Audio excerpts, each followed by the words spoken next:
What's going on, everybody? Hey, man, it's Dukes and Bell. It is our behind the what's this called again? I say that every day because everybody's like, "What do they call you? What do you guys call it?" We call it the pre-show, but that's kind of weak sauce, right? So it's behind the curtain. But thank you guys for being here. Look, we got a big breaking news story that is happening.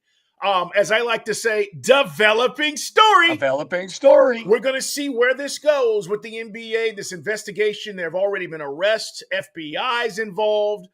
We can only tell you what we know, but as we get ready for the show today at 2 o'clock, by the time we come on, maybe there'll be a lot more information, and certainly by the time we end today. So make sure you tune in at 2. We are live at Gustin's Grill in Woodstock. It's right off of Highway 92. Great spot. And so we're looking forward to being out there with all the folks today. All right, guys, as far as some of the things we're thinking about today, and if you're new to this, hi, I'm Carl Dukes. That's Mike Bell. That's Day. He's our executive producer. Big O is our engineer behind the scenes. Mm-hmm. And this is the makeup of Dukes and Bell, Atlanta's #1 sports show. Here's the deal. We're thinking about all this stuff with the Falcons, but before we get to that, what a disaster last night with the Atlanta Hawks. Mike Bell, here's what's funny, guys. About 3, maybe 4 years ago now, because it seems like it was yesterday, Nate was our coach. And one of the things Nate would always say, and be honest, is we didn't play defense. Right? We didn't play defense. And we thought we were a little soft on the ball. We played that soundbite day in and day out. Ultimately, Nate got fired. We know how this went. But guess what happened last night? We didn't play defense. Mike. No. Yeah, and here's the thing. I know, as I said on Twitter, there's only 81 more of these to figure it out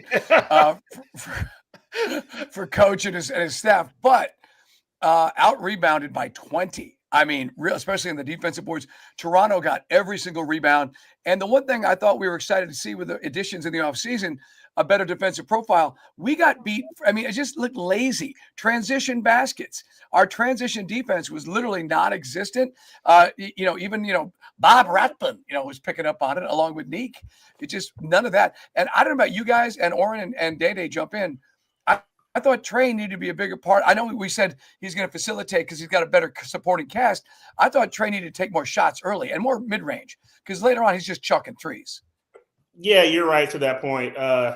Like looking at the box score early in that game last night, it's like Trae not only not shooting, but not having a lot of assists either. So how involved was he? To your point about the transition thing, it was 34-11 fast break points last night, Toronto to the Hawks. And Quinn even made a point to talk about that in his post-game presser, how, hey, it's not so much a matter of effort sometimes as it is like just knowing what to do. So I think in Quinn's mind, maybe there's still some continuity with this team that hasn't quite figured it out, but maybe we kind of got a little, I don't want to say ahead of ourselves, but you heard the preseason comments from Trae and from Kristaps and from Nikhil where it's like, hey, we fit in well all together. It's like we've all played together before. We know each other. So I guess from that aspect of it, you expected to see maybe it come together a little bit quicker than what we saw last night. But there was a Toronto team who, hey, they were more physical than the Hawks. Like they made an effort to pick up Trae every time he got the ball 94 feet to get the Hawks in their offense and their set a little bit later than they wanted to. They were quicker to every loose ball. They beat the Hawks to every rebound. At one point in the game, the steals was like 9-3. Toronto was up in steals too. So like everything Toronto could have done from an effort and from a physicality standpoint, they did last night. And it doesn't get easy from the Hawks right now either. You got to fly to Orlando, and then OKC comes in and they get a day off in Atlanta to rest. So you get the world champs coming in here well rested. So hey, like if it needs to come together, it's got to come together pretty quick. Or you're going to see some folks kind of like, hey, what's really up with this Hawks team a lot earlier than we would expect it. Yeah, and to your points about the effort, guys, I mean, you're looking at a situation where they were just out hustled. Fast break points for the Raptors, 34, 86 points in the paint to our 56. We've got to figure something out in the middle there because, again, that's just crazy. And part of that is, too, again, being out-rebounded by 20 rebounds. Hustle has got to, this team's got to figure out a way to hustle. Now, the remedy, for arrested a rested OKC team coming in They here get with a day. You got yeah. to get them over to Magic City. Get that Buckhead So, food Yes. on them. Wings, you got to get them lemon pepper, gotta get and them to lots Magic of City. it. Yes, I mean, this. I'll like I say said, this I mean, though. Oh, go ahead, Mike. I'm sorry. You only get one chance to make a first impression for the home crowd, and it was such a great energy. Lord knows I was stuck in traffic, everybody trying to get to State Farm last night. But it's a buzzkill because, everyone's, saying, and I don't think and I'm not going to overreact and say the Hawks are believing their own press clippings because the season hadn't even started yet. But that was like, let's just call that an extension of the preseason because that was listless. From a rotation standpoint, I'm sorry, Quinn. Oh, my bad. I was just going to say, Quinn Snyder even kind of touched on that in his presser that, he could tell that it was, part of it was, what do you say, microcosm of the preseason, the guys not really playing, getting that time together in preseason. So it kind of bled over. But that can only be an excuse for so long if when we're talking about this, like there's a lot of expectations. You've even had LeBron James speak highly of this team and what he expects. So they got to figure it out quickly. Again, they got to be better at hustling, and they can't allow teams to be the more physical team. Ironically, we just had that conversation with Ra yesterday about the Falcons being out physical against San Francisco. Yeah, look, I think the rotations last night, and to the point about trying to figure stuff out, the rotations looked a bit weird. We didn't see Veet Krejci last night at all. Keaton was sort of that backup primary ball handler, as Brian Oliver said yesterday, those non-Trae moments, which are very, very important. Zachary Richeche hurt his ankle last night, and he was hobbled around. And it looked like at some point Nikhil had a lower body injury because he would go to the bench and try to stretch and go to the tunnel and try to stretch. So not saying, hey, the guys on the floor still have to go out there and play basketball, but those rotations right now, I think Quinn is still trying to figure out where guys fit in. How can I use these guys, certain lineups against certain teams also. Yeah. All right. Well, look, Magic on the road Friday, OKC in here Saturday night. We can easily be saying at the end of the weekend, hey, they're 2-1. It was a bad start, and hopefully that's the case. But OKC's connected. That team is already, again, they're not champs for no damn reason. They're very connected. So you saw it the other night. There was no quit, 2 overtimes, and they found a way to beat a really talented Houston team. So we'll talk more about that. Loves to use too, connected. We have to be more connected. It's true. I mean, like, you can have all these new pieces, but at the end of the day, and now it's funny because you want to go back to our Falcons preseason. It's like, well, Trae, I heard a soundbite. Well, we didn't play together in the preseason. 4 games? That would have made a difference? Like, maybe not, but they didn't seem like they were connected last night, no doubt. They raved, though, like, because you feel like they maybe didn't need it at some point because like, they raved about how, everything's just going well right now. We practiced together beforehand. Like, Kristaps is like, Trae knows where I like to shoot the ball. Like, just – you heard all that stuff coming out like, maybe the preseason wasn't as important as we thought it was. No, it definitely was, yeah. It definitely was. All right, fellas, let's shift gears. Look, all we can tell you is what we know. This is a big deal.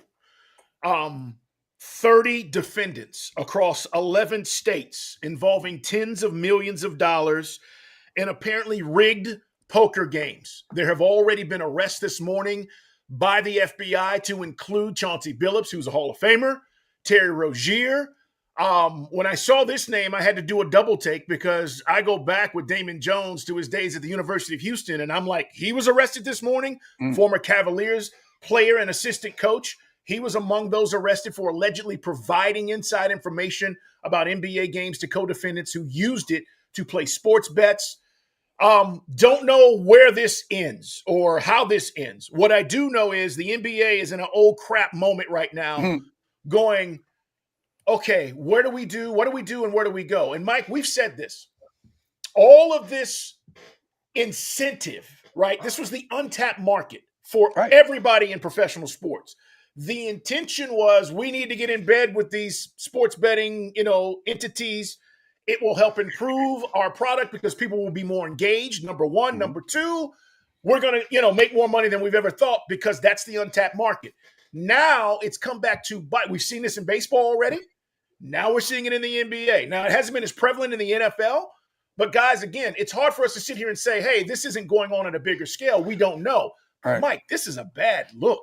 It all starts because the thing is now, the one thing about legalized sports betting is, I think if you had the old days of like the old sports books, now with everything digitized and all the information is out there, so the sports books can flag crazy information, crazy trends. All of a sudden, there's like a large amount of money bet on crazy stuff like Rozier's minutes, in a Hornets, New Orleans Pelicans game, and boards, and all of a sudden, and that's what happened. 30 wagers in about 45 minutes, over 13 grand. So that was the red flag. And then the other aspect of this is they're tied it in with, they say, New York area. So sounds like the old poker game. Remember the executive game, Carl, on The Sopranos? That's right. Where, an NBA player's got juice, NBA player's got contacts. So just hypothetically, he's got some friends. Hey, man, it's a prestigious game. Play with some NBA guys. Gets in, and they're hustling people. So there's two aspects to the case. But you have the sports gambling thing, especially for a guy who's a head coach in Chauncey Billups, out in Portland. That's just awful for the NBA. Yeah, man. And look, again, we're just telling you what we know, but this is the U.S. Attorney for the Eastern District of New York, called it one of the most brazen sports corruption schemes since online sports betting became widely legalized in the United States. That's not going away. That is going to continue, okay? So these leagues are going to have to, and by the way, the NBA has it, just like the NFL, guys, has its own investigative unit. They've got attorneys, investigators. They may have known about this as long as the FBI's known about it, right? We just don't know. So all these sports leagues do their due diligence in trying to make sure that they're on top of this stuff. But all this stuff is accusations right now. Nothing has been proven. So we cannot tell you any of this. These guys are guilty, but it's just like oh, wow, what the hell is going on moment for the NBA. Right. They've all been arrested. And again, you can be arrested and charged, as Carl said. No matter. But we'll see where it goes, because now with the casting such a wide net, now they're looking for people to roll on each other and see who's going to play ball. All right. More on this. What's crazy too, though, is like the fact that the NBA last night was such a great night for the NBA. Anytime the NBA was back, you had those guys in prime form last night. You had VJ Edgecombe up in Philadelphia put up the most points, like in 66 years for a guy in his first ever ball game. You had Wemby go out there and drop a 40-burger in less than 30 minutes. He did something last night that only 3 other people in the NBA did, which is 40 points and 15 rebounds. It was Shaq, Anthony Davis, and Moses Malone. Turn the page 12 hours later, the NBA is now, everything that happened last night has been completely pushed down. Yeah, that's what the timing is. That's why you do it. Political impact. Political impact, you do it as the season begins. I mean, they could have dropped this back during Labor Day, but no one would have given a crap. It's all for maximum effect. Yeah, but I'll say this too, and again, we'll talk more about this today on the show. 2:00, we're at Gustin's Grill in Woodstock, guys. Join us, Dukes and Bill. And we got a couple of guests. Mike Griffith's going to stop by from Dog Nation. We're going to talk Georgia Tech as well today, because we need to. They got a big game coming up against Syracuse. Again, undefeated Georgia Tech. So we'll get into all of that. But a few bad apples doesn't ruin this. And I look, there are going to be people who don't like the NBA who are going to say, see, I told you so. Tim Donaghy didn't ruin the NBA. It's a bad apple, paid his price, but people still watch. The ratings are up, and they got a new Mike billion-dollar contract with all these damn streaming services. So, I mean, as bad as it looks, I hear you, and it is the timing, to Mike's point. But I also feel like if, in fact, any of this is all true, or all of it's true, whatever it is, it's not going to take away from the games. We still love to watch the games, and that's what people are going to come for. All right, more on this today. Let's talk real quick, guys. What'd you think yesterday, Mike, as we left Flowery Branch? The Penix situation is looming. It's Thursday. He was limited yesterday. The kid says he wants to play, he expects to play, and it's getting better every day. But it's a knee. And so immediately people outside Atlanta go, I told you. That's why this guy was he was lukewarm. A lot of NFL personnel guys, because of the knee procedures in his college days.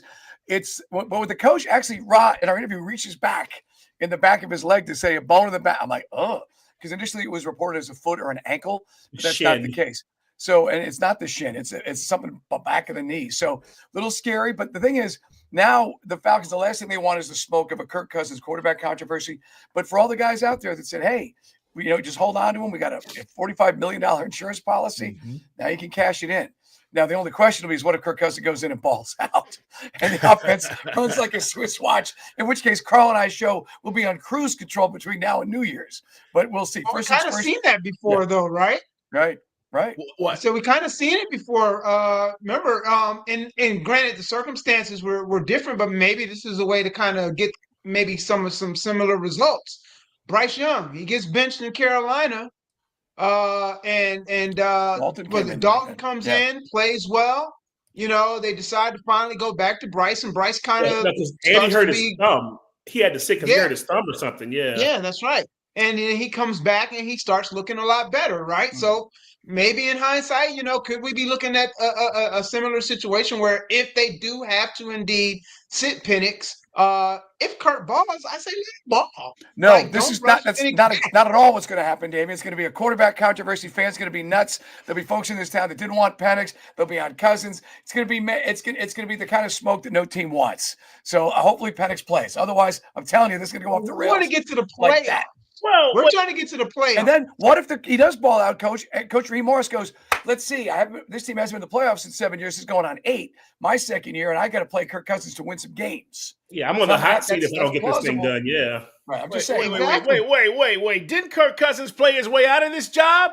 He played his way out of this job. We're not giving him the job. This is how he can play his way out of the city if he wants to leave. Get in there, ball out, get us to the playoffs, and then we'll see you later, Kurt. Remember, he didn't forget how to play quarterback now. I heard. Yeah, I heard him say that multiple times. All right, look. We'll see where this goes. We're going to discuss. We'll talk about it today. Make sure you tune in 2:00, guys. You can also download the app, Odyssey app, and download the app. Listen to us. Subscribe to Dukes and Bell. You get all of our content. So we appreciate you guys hanging out with us. Big show today. Make sure you're here on Sports Radio 92.9 The Game. We'll talk to you soon.